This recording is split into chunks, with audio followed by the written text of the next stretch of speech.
Mbote mingi na bino ba dekobalandi ya vumu télévision etando ya bonsomi etando ya bwania etando ya bola musiba indo na pongi matondo mingi na bino ya opesa kabiso tango pengonga ya kolanda ka vumu télévision na nzela ya bamanaka na yango nyonso oyo ekokumbela ka na bino na tina ya koeve conscience ya l'homme noir pona koyeba touta wapi tozali wapi pe tozali kokende wapi. Nde tina ena vumu télévision zo mokumba na nzela émission Bizaleli na tina kwa kotalisa na molongo mobimba ebele ya makambu oyo tozali na yango na kati ya kozala na biso na bomo ya mokolo na mokolo oyo tokosala pamba te tolobaka Bizaleli nde simbi bomo ya bato.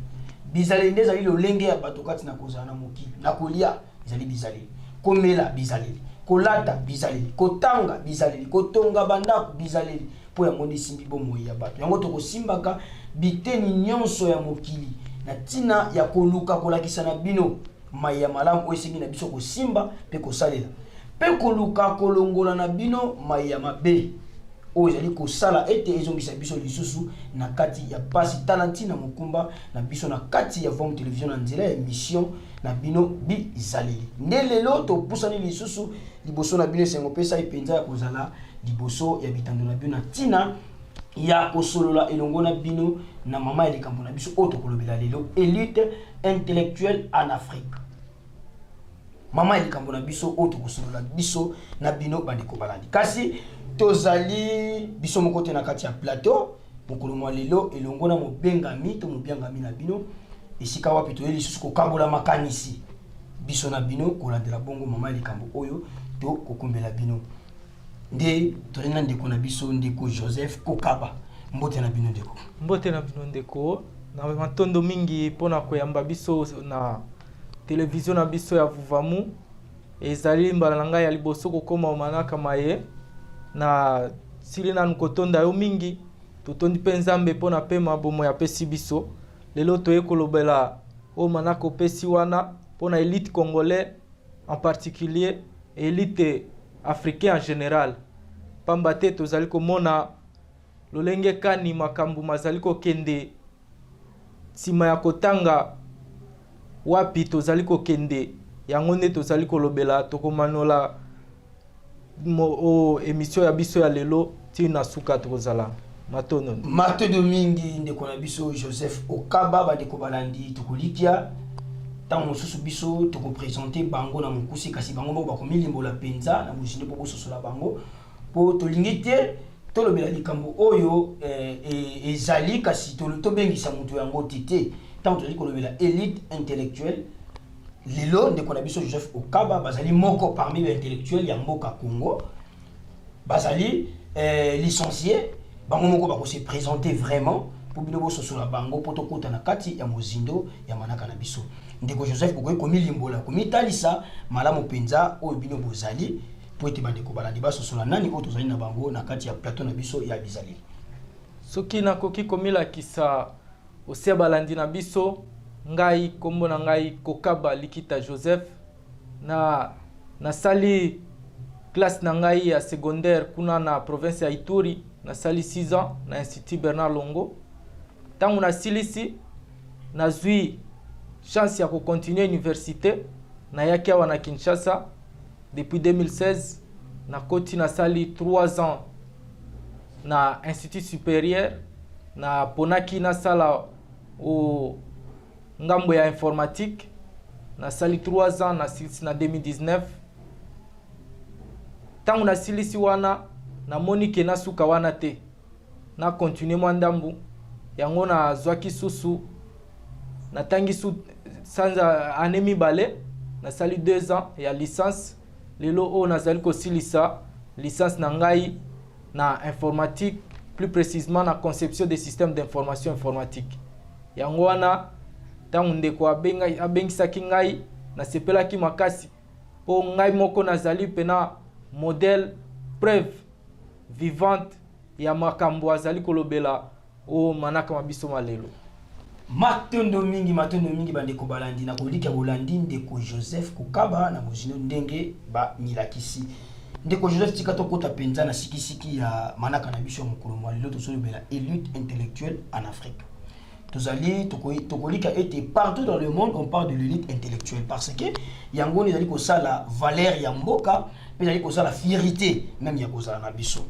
pourtant tokotanga ka toyebi et tozali na ambition moko songolo pona yo moko pe pona mboka kasi motuna na biso evandi esika oyo ndenge nini biso pe en Afrique en général pe na kati ya Congo en particulier tozali na bino batu ya mayele oyo botani pe bakelasi yango tina suka kote bozo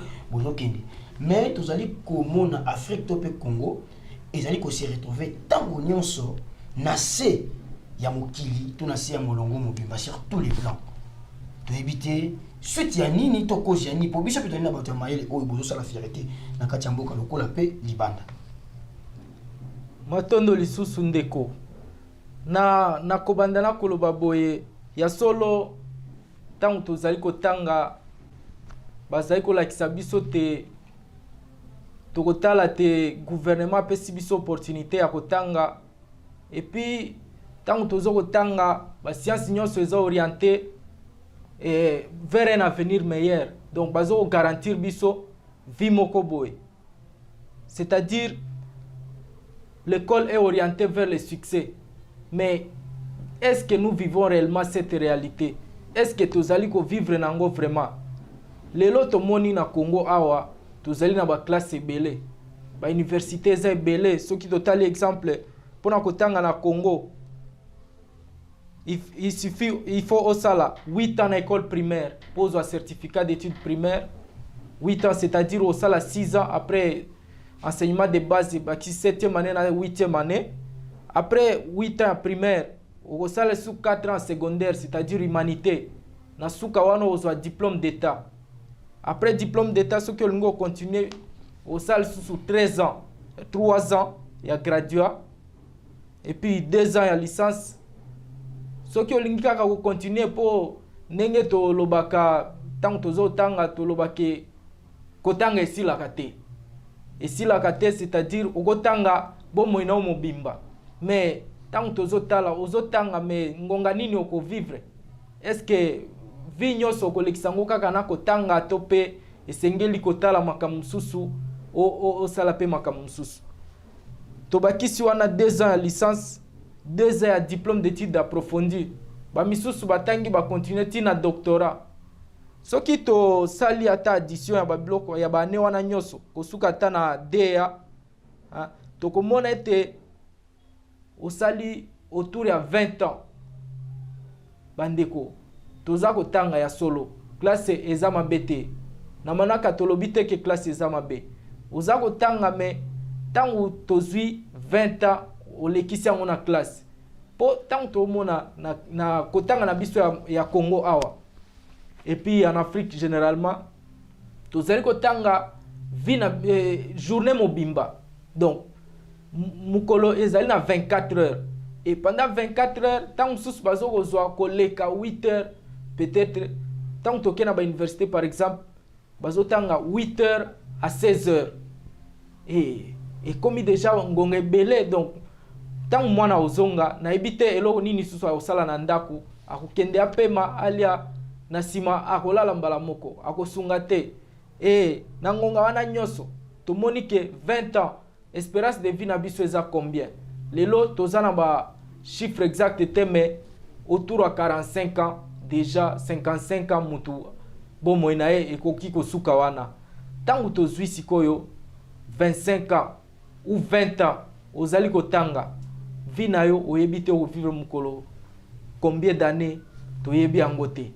wana eza na ebandeli na pesi exemple wana matondo mingi ndeko Joseph Okaba bazali na bango penza kokoba na ko maniola bandeko bala lipoto lobaki biso to comité na bitelo wana ya misika ta kotolekela penzela wana neto kanisa ki ko bengisa bango poto ko solo na bango sur l'île intellectuelle en Afrique poto yebi ndeko Joseph batu nyonso bakotanga kapo na ko kumba un plus na kati ya société. Donc ambition moto nous ali na kei classe na kei kotanga po na se servir pe na servir société na ngai mais na ndenge nyonso oyo limboli wana to kei ko komitu na lisusu sikoyo rôle to importance nini oyo penza bitele o tozotanga lelo ezokumbela biso na kati ya société parce que tozongi kana moto tolobi ke Afrique ezovolue te, Congo ezovolue te, tandis que bino bato ya mayele bozali siko ezokumbela biso nini bitele yango oyo tozotanga na mokili na biso bayendo poso tozali différence tokomona baninga tozomona ndenge ezokumbela bango ntombo mais pas na biso le contraire. Soki tozongi na mboka na biso Congo particulièrement et en général tozui Afrique lelo tangu tomoni tolobi te ke Afrique eza na 0% ya développement. Certes toza na moins pourcentage quelques pays tomoni ke bazo bonga bazo sala biloko tozomona, mais quand on voit les pourcentages c'est trop faible par rapport à notre continent. Toza continent munene et pire encore notre pays République démocratique du Congo toza ekolo munene makasi et toza na ba richesse ebele mais ti lelo tozo koka ko décoller te tozo lamuka te to kende liboso tala awa étude moko ya UNICEF epesi ke na 2018 78% ya bana to ba jeune bazotanga mais bapesi sous que 7,6 millions bazotanga te et wana tango tozwi ba valeur oyo kotanga epesaka na batu tomoni ke classe eza na ba avantage ebele eza na avantage belé ezo améliorer connaissance ya mutu ezo pesa mutu information ayeba biloko oyo ayeba kite kasi soki tokolobela tango mususu epa na biso awa na Congo tokoki kozala na biloko oyo ezo kanga ke to sala te po soki totali na bangambu mususu bazo sala lelo tozomona ba appareil tozo salela téléphone ordinateur ba nyoso tozo salela batu mususu basali yango pona nini biso tosali yango te ndesika mutu na pene zali pona nini biso tozo koka kosala yango ko décoller te na kati kanga biso yango wana soki totali malamu tomeki kosala ba étude na ba recherche totali eloko liboso ta mususu ekozala lolenge oyo bazotangisela biso. On appelle le système éducatif. Notre système éducatif peut avoir un petit souci. Bon, un petit, pas dans le sens de minimiser, mais c'est un souci qui est vraiment énorme. Et ça livre vraiment le kamlinene parce que le système éducatif yangonde kotanga evandeli wana. Tangu système wana elakisi lolenge nini bakotangisa et tangu totali concrètement système éducatif na biso eza système bazwaki na Belgique et yaki tangu bayaki pona colonisation et bien sûr ezwaki ba modification totali 1961 à 65 et puis à 75 yai ba changeaki ba bakisaki makambuti basala mais ekoki kaka te changement wana ezana muke na ngongo yo toko continuer sous kosala système wana te po ezo sunga biso te pratiquement boye to sala poto décoller po but ya kotanga ezali solo ko mema biso na réussite le succès c'est-à-dire tant muto azotanga azotala déjà l'objectif amiteli liboso voilà. Certes il faut atteindre yango mais lolenge na biso ya kotangela ezo sunga biso te kokoma na niveau wana yango tolobele loko liboso eza système éducatif tant mususu esengeli bakonzi ya mboka batala ko revoir yango et plus important ko adapter yango na système de l'heure na vie actuelle ezaki adapté par rapport na tango colonisation après colonisation batuana mais bayeba kite ko prévoir après ba ngonga wana nyoso ekozala lolenge nini yango wana esengeli bakonzi ya mboka bameka kotalela tango mususu bakoka kobongisa tala na pesi exemple muke na cours o batie ya histoire cours ya histoire lelo ngana kokolo bake eza orienté ba histoire peut-être ya Europe bazali ko bomba histoire na biso ya Afrique lelo par exemple awa na Congo eza biloko ebele bana baebite or eloko liboso esenge kotangisa bana ezali nanu pona bayeba mboka na bango ebandaki ndenge nini makambo nini malekaki na ba ane ebele bakoka koyeba nanu wana ya liboso yango wana tosengi nanu ba changement ezala orienté na ba côté wana ezala orienté na ba côté wana. Matondo mingi ndeko Joseph Okaba bandeko balandi ya Vom Télévision bino ba bozu biso na moi sima ntango tozali kosolola na bino na kati émission na biso ya bizaleli tozali kolobela mama likambo na biso élite intellectuelle en Afrique nde tozali elongo na mobenga mina biso ndeko Joseph Okaba elonga yangai ndeko Ndombele Botale balobaka botalaka biso sans tendance pe sans parti pris pona nini soki boli kotala biso avec tendance pe avec parti pris bokokoka te kozwa mateya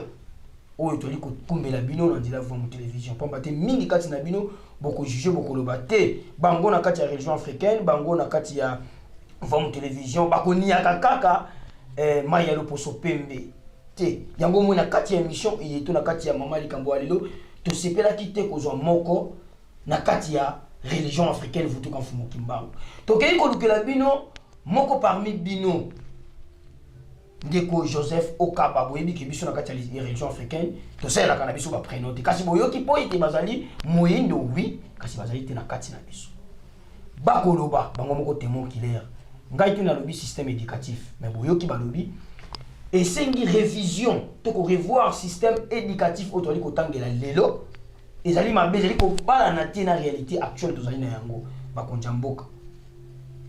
po ete to ko tanga kapona ko kumba mbongwana na kati ya bomoi implis na kati ya société kasi biso oyo toli ko tanga lelo kino na bakelashi oyo to komi na yango ndiko Joseph balobi licencié en gestion informatique nini o basali eloko te bazo se retrouver kaka ni bazo se retrouver tozongeli bino ndeko Joseph Okaba po mama likambuto émission na biso mokolo malelo to pona kito to kanisa ko bengisa bino po bolimbola pe botalisa na bandeko balandi tambo le système éducatif esengi bakoka bongo ko revoir yango eli ko lobaka eseki pa na bino moko pe personnel mais kumbi nango eloko te ya solo ndeko tamu tozotala biso moko pe tozotala po totangi ngai na tangi na sali graduat na sali licence lelo na silisi licence esengeli na défendre yango système na biso ezali nango bon eza vraiment malamu te yango to sengi ba meka ko bongisa ngo ba adapter ngo na réalité de l'heure na tango akala tango susu babandaki kotanga na ndenge wana esimbaki mais lelo yo to moni ke ba besoin combien belé ba besoin combien belé tango susu situation sociopolitique na biso eza pe ndenge mususu bomoni lelo to zana ba trouble tout ça to yango to sengi ba meka ko changer système éducatif wana pour ko changer yango esengi sikoyo ba adapter yango na modèle actuel na vie actuelle bazwa lokola libanda yango total lisusu tolobaka ke tozwi indépendance mais pona nini lisusu to continuer kaka ko salela système o bango batikela ki biso bandakala pona nini to sala o ya biso moko te na yebite naza expert na éducation te mais na yebite qu'est-ce qui coûte ça va demander combien de temps pour que biso moko to banda ko élaborer o wana ezali et kozala pona biso lokola modèle hein? Parce que toko sala dinéa te muto asala ka dinéa te tenez téléphone par exemple tant basali téléphone biso tant tozala ki bana to banda ko sakana kaka na couverture wana ya allumette voilà. To tie basinga to tie na matoi bozo sola bozo yokana mais bokanisi téléphone uti wapi mundele atali ka place wana atali modèle wana akeko sala abakisi ka ba matériel yango esali téléphone lelo e uti wana lelo tokolo bake téléphone e uti na Afrique après mindele ba akeko sala bongo yango tolobi bazwa système na biso ba adapter yango ezala beaucoup plus orienté pratique parce que théorie ezali malamu mais théorie il faut combiner yango na pratique tozo loba tozo sala yango nde ko memake to mona potangu libanda tangu bango batangaka azotanga balakisi eloko boye akei asali ameki amonike esimbi to esimbite voilà mais biso ebele tozo tanga tangu su tozo sala te to komi kutu ba chômeur tangu mususu bato ebele bazana chômage mais point wana tolobeli kutu te tokokoma na biso nesika ya kolobela chômage parce que tozomona bana bazo autant d'années bana bazo bima bazo sur sa classe mais tozomona misala mizo ke ezosala mati bana bazo bima kaka omona bana basisi classe na nio pe bauti kobima mais totala kaka basanda mi balemisa tokomona ba cabine etondi lisusu na kati ya nini mais tant mosusu asalaki option wana te pona limite ta option moko ya koteka crédit totanga na classe. Donc, bandeko balandi biso penza koloba mingi zate poto zonga nanu epa ya ndeko Joseph Okaba tikatolo nanu mwa élément moko soki tozali elongo kotambola na bandeko na biso ya régime ko kochela biso nanu élément to commenter yango na sima bandeko balandi tolanda yango penza na bokebi ndeko Joseph to kozongela biso moi sima ya tango tolanda. Aujourd'hui, de ce qu'on a appris, c'est le seul moyen, la seule voie pour devenir quelqu'un dans la vie. Comment quelqu'un qui ne va pas à l'école peut réussir? Donc si vous dites ça, c'est imposer une volonté. C'est pas la seule voie. Et d'ailleurs, même c'est la voie la plus risquée. Mais pourtant, vous êtes allé loin à l'école, au fait. Oui, mais moi, quand le médecin prend 7 ans pour devenir docteur, c'est pas en 7 ans qu'il soigne le malade. Sinon, il va le tuer. C'est en 2 minutes, 3 minutes. Donc, nous sommes allés à l'école pour sauver nos petits frères, pour sauver des générations. Nous, on part à l'école pour sauver des générations. Oui, quand dans une famille, il y a un gars qui a master, tout le monde n'a même plus obligé d'avoir BBC. Mais si le gars avec son master, il n'a pas eu de boulot. C'est que c'est un faux master. Est-ce que vous voyez? Donc c'est pourquoi, quand j'ai découvert que le plus grand voleur de tous les temps, c'est celui qui vole ton temps. The greatest thief of all the time is the one who steals your time. Et ce voleur en Afrique s'appelle école. L'école, c'est le plus grand voleur des jeunes Africains qui peut te conserver pendant 25 ans, tout en sachant qu'il n'a rien pour toi à la fin, mais il te conserve quand même. C'est pourquoi j'ai dit à la jeunesse africaine que nous ne sommes pas des Chinois, les Français, les Américains, les Indiens, et ils vont à l'école pour préserver des acquis. Parce que les arrière-grands-parents étaient riches. Mais si ton papa n'a rien, ta maman n'a rien, c'est toi qui cherches master, mais tu n'auras que tes yeux pour pleurer après. Parce donc qu'est-ce qu'il faut faire au lieu de chercher ce qu'il faut faire, il faut chercher l'essentiel. L'essentiel, c'est de savoir lire et écrire, de savoir raisonner. Et tu rentres dans l'auto-éducation. Pourtant, on lit et écrit, on apprend à lire et à écrire à l'école. Oui, mais quand on va remonter en 3000 ans avant Jésus-Christ, ils ont bâti les pyramides comment? Là, moi, je repose la question. Mais c'était des gens qui apprenaient dans le tas. Allez-y étudier l'histoire des Platon, les Aristote, les Épicures. À l'époque, la sagesse était livrée en live. Vous travaillez, il faisait des one-third. One-third, ça veut dire un tiers de ton temps, c'est pour apprendre. Un autre tiers de son temps, c'est pour appliquer. Et un autre tiers, c'est pour aider les autres. Donc, les gars prenaient cours maximum 3-4 heures par jour, et le reste c'était pour travailler et bâtir. Mais aujourd'hui, nous avons une jeunesse capable de prendre cours de 8h à 18h, comme si c'était pour fabriquer des avions. Et alors qu'après, c'est juste pour devenir chômeur. Donc, on ne peut pas risquer toute une vie et une jeunesse à la recherche d'un papier sur lequel on écrit nom, prénom, diplôme et puis cachet. Je trouve que c'est risqué, ça c'est ce que je trouve. Donc pour moi, nous sommes tous appelés à aller à la quête de la connaissance. Parce que Jesus Christ said, my people is dying lack of knowledge. Mon peuple meurt par manque de connaissance. Mais il n'a pas dit manque de diplôme. Il a dit manque de connaissance. La connaissance, c'est tout ce qu'il nous faut. Et tu dois payer le prix même qu'il faut pour connaître. D'accord. Mais est-ce que nous connaissons? Maintenant, mingi bandeko balandi ya kufamu télévision etando bonsomi ya bwana pia bola musiba ndio na pongi ndeko Joseph Okaba tuuti ngai na yokolanda pe koyoka moko ya biso ndeko mobali lolenge pe bazali kolobela likambo yango na seki moke balobi les grands voleurs moto oya moyibi ya makasi ali moto ayibi yo tango et puis pas na biso en Afrique moyibi yango ebengami école. Parce que l'école n'est pas collègue ça biso to koyiba biso tango et à qui plus loin lobi tozo tanga lelo tozo ba cours de 8h à 18h na likanisi ndeti ya kosala ba avion nzoka pona ko définir kaka ba chômeur na kati ya mboka na biso Congo pe na kati ya Afrique en général parce que na koyoka tonalité na yena ndimite kaza congolais à cause la africain kaka mais na ndimite kaza congolais ni ko lo ba kilika mbo tozo lo bezali popé na Afrique mobimba Bourandi bango penza na bokebi. Pour docteur nous autant à 7 ans, mais pour la soigner nous autant sous 2 ou 3 minutes. Bango peut appliquer quand likambo yango ya éducation. tout ça là un tiers ya temps ya kotanga un tiers ya temps ya ko pratiquer na éviter beaucoup de commenter nini sur développement to réaction ya élément autorité kolanda ya solo ndeko nauti kolanda ndeko wana na bokebi nyonso makambo uti oloba ezali likambo ya mutu ya makasi alobi pona ngonga surtout pona kotanga na utaki koloba ne bandeli awa na lobi te kotanga na mboka na biso tozwaka ntango mosusu 20 ans wana sotangi olandi wana tolongoli ntango mosusu ozongelaki klase boye ntango mosusu soki toke na bandeko na biso ya este kuna ntango mosusu bitumba ekobimela klase wana bakangi ane wana batangi te omoni ndeko sikoyo ntango tozwi wana 20 ans 25 ans ozotanga espérance de vie na yo ndenge nalobaki oyebi te eza combien d'années ntango mosusu okosilisa kaka klase osilisi kotanga mbala moko okufi sikoyo mission na yo esili na mokili awa oyaki kosala nini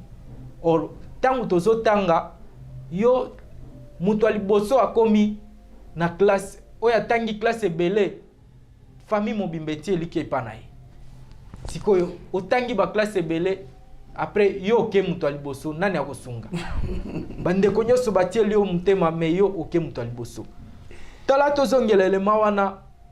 nayebi ndeko wana alobi eloko moko ya malonga epi aza mutu ya liboso te aloba nalanda mususu mutu mususu mpe alobelaka eloko wana tozozwa ngonga ebele bana ebele na kotanga koyaka ete kosala baavion mais nzoka mpo tokóma na biso bachomere ebele baza awa soki totali statistique pas avec précision mboka na biso tozwa ata ane oyo badiplômé baza combien ya 6e tobandi na 6e des humanités bazwi diplôme d'état autour de 5000 bakokende wapi na 5000 soki tolongoli 3000 bakoketanga université 2000 ntango mosusu bakosala formation 1000 wana bakotikala bakosala nini ndambo wana bakotikala bakosala nini ndeko tozotala ntango mosusu bakozala basala bakabine estce classe ya kabine ezali classe ya koteka crédit ezali te na banzi te ke eza totali tomatisi ko na niveau ya université lelo toza na selon rapport moko awa plus de 600 universités wana eza rapport ebimaki na 2011 mais soki tokomi lelo bainstitut supérieur na bauniversité eza au-delà ya 800 peut-être sikoyo ntango bazoproduire bafinaliste ya chaque année na graduat ntango mosusu bainstitut supérieur déjà baza viable na marché bakoki kosala ntango bazosilisa soki tozwi ata 3000 na Congo mobimba bakokende wapi baentreprise na biso toza mpe na pasi ya koengage bato eza na pasi makasi toke lisusu na mboka mobimba bainvestisseur mpe baza te misala ekomona na ndenge nini bandeko bazonyokwama mais bainvestisseur ya libanda bazotala ntango mosusu situation politique eza ya pasi moyeba ya ntango bazomona ke non kuna este trouble eza oyebi ke ndeko tikala biso te omoni ntango kuna bayokaka ke non makelele ezali na este bango bayebi este te ntango bango bayoki ke bayokaka makelele ezali na Congo mpona bango ntango bazoyoka makelele ezali na Congo ezali Congo mobimba bango eza este te bayebi te ke non ezaka na este bayebi te ke kimi eza na kini awa non bango bayebi ke directement ke makelele ezali Congo mobimba donc moyeba ya kosala investissement eza te ce qui fait que taux ya chômage eza augmenté lelo toza na plus de 1000 chômeurs nazwi minimum naza un chiffre exact te mais nazwi minimum 1000 personnes sont en chômage lelo ba finaliste soki toleki na ba université lelo tozomona ki bato bazo défendre mais bazo kende kosala wapi umoni or balekisi ngonga ebele na kotanga batangi bane ebele mais sans que bazwa misala ya malunga kotanga wana ekoki kutu te batangi mais tango totali okomona ngonga msusu oyo atangeli eloko oyo mais sur le terrain ozokuta ya zosala eloko msusu donc toko loba peut-être 60% ya bato batangi domaine boye mais na vie réelle azosala eloko msusu peut-être to loba batu bande ko na biso basala la médecine bango baza quand même na ba chance bazwa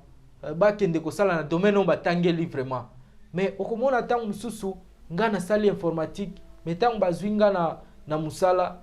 na komi ko sala soit secrétariat na komi na caisse mais bao bazo sala comptabilité bazo sala ba secrétariat bako sala wapi yango wana oti na kati ya ministère hein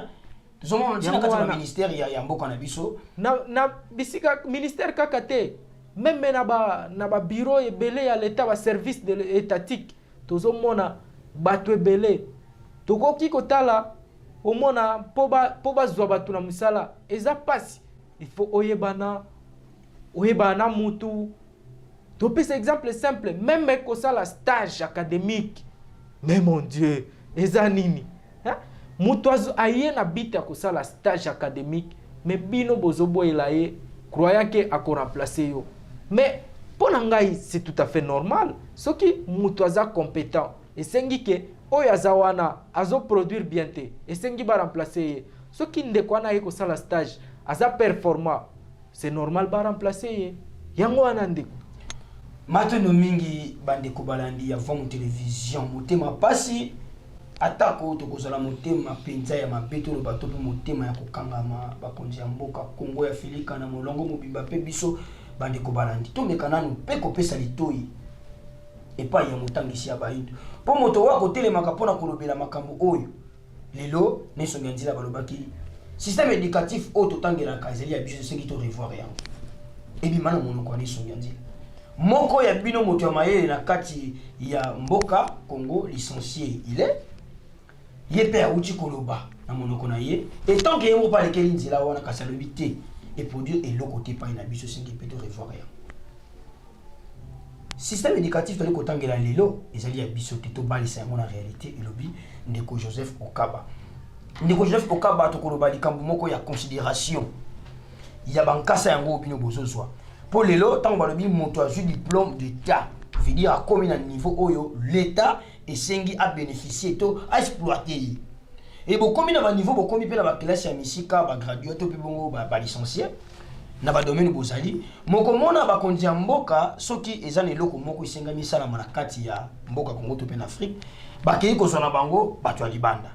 tozala ba menese na kati ya mboka na biso Congo pe Afrika mais soki ba beli toko bota la terre basi na bango ba kei na bango na hôpital ya libanda c'est que moi ite que considération pe ya ba classe yango botangi ezala kana ngote même pas na bango moko ba konzi ya solo ndeko tant tozali kotala lelo tozotala ba domaine nyoso tozui médecine tozui ba projet informatique tozui ba construction banzela mais tozali na institut ya travaux ya bâtiment et travaux publics INBTP zani ngaliema tozo produire ba ingénieur bazali kuna ebele pona kotonga banini banzela bandaku ba infrastructure mais komona tangu projet zoya pona kotonga par exemple tozui marché na biso centrale o tobenga zando lelo basili kobuka yango esengeli batonga zando mususu mais tango tozali kotala okomona bakonzi bazwi bakeko luka mise en œuvre batu bakosala ngo exécution bazwa batu libanda mais pona nini bongo soki tozo former bana na biso moko tozo koka kozwa bango te bakoka kosunga biso na misala wana oya biso moko mais tozali kozonga sima ngonga nini tokola mukapoto kende liboso tozali kosala blocage pona biso moko lelo tozali kotala bakonzi na biso tangu moko soki abeli kaka oyoka esengeli bake na libanda ake kozwa baswani mais ndenge toyoka ba histoire na kala bandeko na biso Afrique du Sud babandai koya kotanga awa médecine toyoka kaka ebele bandeko na biso ba médecin bazali kuna na ba hôpital Afrique du Sud bazo sala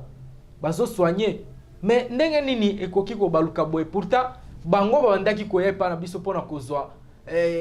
makanisi pona kotanga mais lelo ekomi biso nde tokende lisusu pona kozwa soin pa na bango c'est que biso moko tozo ko se dévaloriser lelo tozali vraiment komikanga donc bakonzi na biso bazali kotala biso te bozali kotala mbangu tant bomoni projet ezosenga ba financement boke kozwa main d'œuvre libanda mais main d'œuvre ezana nous local il faut qu'on encourager ba main d'œuvre local lelo tozali na ba innovation mike eze belé o basali pona biso na Congo ba jeune na biso bazosala bandeko na biso bazosala mais tant tozotala yango bazali ko soutenir yango te oyo total tozui exemple muke ya robot roulage oyo madame Sandrine Mubenga sila kosala mais ezali projet ya malamu soki depuis asali yango soki to gouvernement biso ezalaka na makoki ya kozwa en charge pona projet wana esengelaki ezala na Kinshasa mobimba premièrement et puis na Congo mobimba to implanter projet bon mais lelo tozomona kaka quelques robots roulage na nzela kaka esika bazali wana mais bazali muke bakoki te lelo toza problème ba embouteillage na king donc makambo ezali belé tosengi bakonzi na biso ba kokana nu ko soutenir ba main d'œuvre locale ba innovation locale et bandeli ezali wana tant bozai ko négliger main d'œuvre na bino yo à un certain niveau tokoki koloba ke tant mutu atangi ozali kofuta ba frais ba nini ozofuta ngo na l'état c'est-à-dire na suka tant ba pesio diplôme to bengi na diplôme d'état voilà c'est-à-dire que l'état azar est redevable envers yo asengeli alukela yo lolenge nini ya okoki kosala po osunga eli susu po tangu ndeko tangu ngana zwi musala na komi kosala esengi na futa ba taxe wana zo contribuer pour le développement ya mboka na biso omoni matondo mingi bandeko balandi ya vwa mu télévision ya kobakisa kutu likola maloba na bango penza ezali te toli kolanda manyola na bango to ndimbola na bango na bokebi nyonso question moko ya curiosité ndeko Joseph Okaba lelo bozali licencié po to komi kobenda pena suka ya manaka na biso mokolo malelo kule tambeza la kangonga ndenge bokomi na niveau ya licence est-ce que bozo pour savoir ma canisique bien beaucoup bana c'est un doctorat to bosala ba master beaucoup comme les sous musika plus to bo se limiter na bino esika wana bon na ngonga oyo nazali nanu na likanisi po na ngai nazali na likanisi ya ko continuer voilà parce que domaine on a koti eza domaine ezo évoluer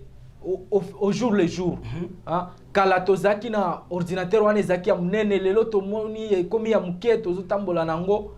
na koti na domaine oyo esengeli vraiment ko continuer soki tozwi muto oyo asala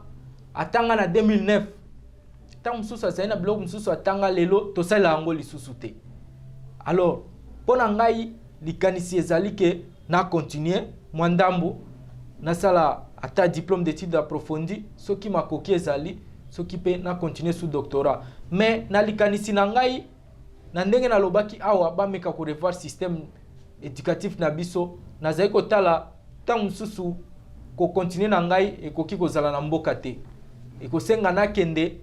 na lobite na okelo poto non na ko kende kaka na Afrique awa tozali na ba mboko ezali quand même plus avancé que biso na ba domaine misusu nazali ko tala soki makoki eza na koki ko continuer mais rien n'empêche na koki kosuka na ngai pe wana to koki ko continuer ka kotanga te poto Alexa Vigno sona kotanga mais tozomona résultat concret. Matondo mingi bandiko balandi wana en tout cas on ezali choix na bango bali ba koki kotanga mais bozomona ke bazana mo ba doute na koko kitanga pe mais bazomona kaka nditike na ke ko Alexa kaka tango na kuipe kosuka na nga wana po classe yango ya kokumbela nango biso penza eloko ya malonga te. Matondo mingi bandiko balandi ya vuva mu télévision etando bosomi ya bwana pe bula musiba ndo na pongi nini toloba nini to bakisa po ete motangi sisi ayaki Neso nganzila fumukusu kia muzala pana na Angola tango nyonso batelemi na tina ya kotangisa koteya koloba pe kolimbolela bino na mozindo to pesa tango atali toi na biso koyoka ikukumba penza bolamu na kati ya société na biso na molongo mobimba système éducatif zoli kotangela lelo ezali o mondele ayela ki biso na mabele na biso akotisi programme enseignement na ye o ezali bien dosé limité azo formé biso pour tozala kaka ba auxiliaire tozala kaka na service na ye et non to se servir peut to servir nation yango wana bozomona to kotanga ba kelasi to so fournir eloko te bango moko ba kozwa misala même ba kondiango ba kike pesa libanda c'est que tozali considérer te to balisa penza système éducatif na réalité ya mboka na biso Congo pe Afrika na molongo mobimba et ko kumba penza ntombwa makasi kotanga ezeko kenete totanga ne to zoma o ezali ya monti na ndenge ndeko na biso lobaki essentiel ezali kotanga kokoma pe koyeba ko raisonner eza na montina yo moboti azana makokite me ozali ko ekishiji osala ba master moko lelati okolela baboti bateka lopango pona yo silisi ozongisi na kati ya libota pasi na motema tango toli koloba yango to bandeli suko talisa bino longa ndeko ndombele botale botala kabiso sans tendance et ça parti pris pour beaucoup zanga kozwa ya mutuya oyo toli kodimisa na kati ya bamanaka na biso ndeko Joseph to komi kopenda penda suka ya masolo na biso ya mokolo malelo conseil nini bokoki kopesa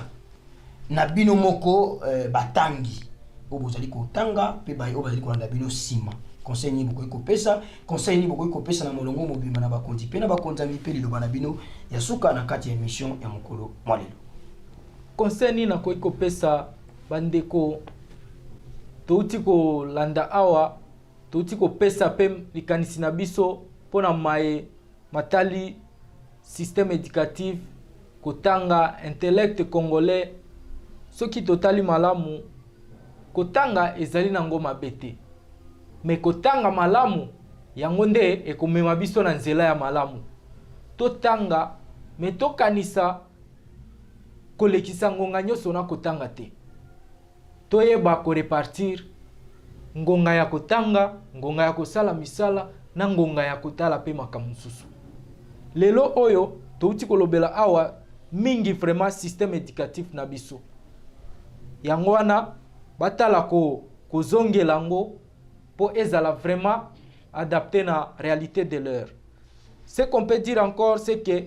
cette phrase, l'instruction n'attire la richesse si elle est intelligemment orientée vers le succès au moyen des plans d'action à mettre en pratique. C'est-à-dire, pour qu'on ait un résultat palpable, il faut orienter. Na kolobake batu msusu pe bakota chômage belé pourquoi parce que baeba ko s'orienter te tant total bande ko na biso misusu azokende kotanga peut-être tango amoni ke camarade nae ake kotanga ba ndeko nae bake kotanga yango alobi pe ngape na kende kotanga kasi tango akokende alandi pona esengo na bandeko nae akoyeba kupona te domaine eko sungae akende abonga pe asunga mboka ekende liboso. Matondo mingi bandeko balandi ya vumu television ya solo bolandi maloba ya suka pona mokolo malilo ya ndeko na biso ndeko Joseph Okaba kasi o biso tokoki ko bakisa po ete tokaba na bino na kati ya manaka na biso ya mokolo malilo ezali kaka toli kolela na bakondi po ete bino ndi bozali ba maître de décision petit peuple azali kolela kasi bino ndi sengi bozwa mokano ya koluka ko revoir pour ceux qui te revoir système éducatif tokomona nabité ni nyonso to na ba secteur nyonso mbongwana ekokota pona bomo ina biso po biso sima na biso kotanga tukokumba pe en plus na kati ya société po moto akotanga na likanisi ya komisunga pe kosunga mboka na ye kasi biso lelo o toli kotanga na bakelasi tozali kaka ba auxiliaire ya ko servir libanda et non ko se servir pe ko servir mboka na biso misusu pe tokwei tosisi kaka tozongi na mabele tokangi batata mwasi banoko ndoki baloki biso nzoka te mai o ekotikati na biso eboti mbuma penza ya malamu te yango tokoyebisaka bino botika kata onso brancher na chaîne na bino Vumu télévision etando ya bosomi ya bwanya pe ya bolamusi bayindo na pongi po ete manaka nyonso oyo tokotielaka bino ezali na ntina kopesa bino mateya oyo kokumbela bino boyebi lokwa neleko oyo nesongi azina fumukosi muzana pana na ngola bazali topesa ntango tolanda mateya tozwa maizali kati na bango ekokumba penza mbongwana okati na biso tika totonda botondi na bino nyonso balandi ya Vumu télévision na bisika nyonso bozali tango pengonga obo pesa kanatina ya kolanda ka Vumu télévision to pesi mbote epai ya la reine dondo bisika bozali ba mbote mingi pai na bino pona nini te nganga ngunza mololai kabilondi bisika bozali lisusu to pesi bino penza ba mbote mingi pona nini te ko pesa lisusu epai ya tata mayala mavumisa totondi botondi lisusu na équipe technique mobimba baye basungaki biso penza tokomela bino kitoko liboso ya bandako tosungamaki na tata kwaku ya Kalau Maisha kuna na sima ya caméra pe kuna eteni ya montage tozalaki bongo na tata Futila Mayunga pe kuna eteni ya coordination ya émission mokolo malelo tozalaki ndeko Ndombele Botali totondi penza botondi na bino banso balandi ya Vufangu Télévision kimia ya Fumo Kimbangu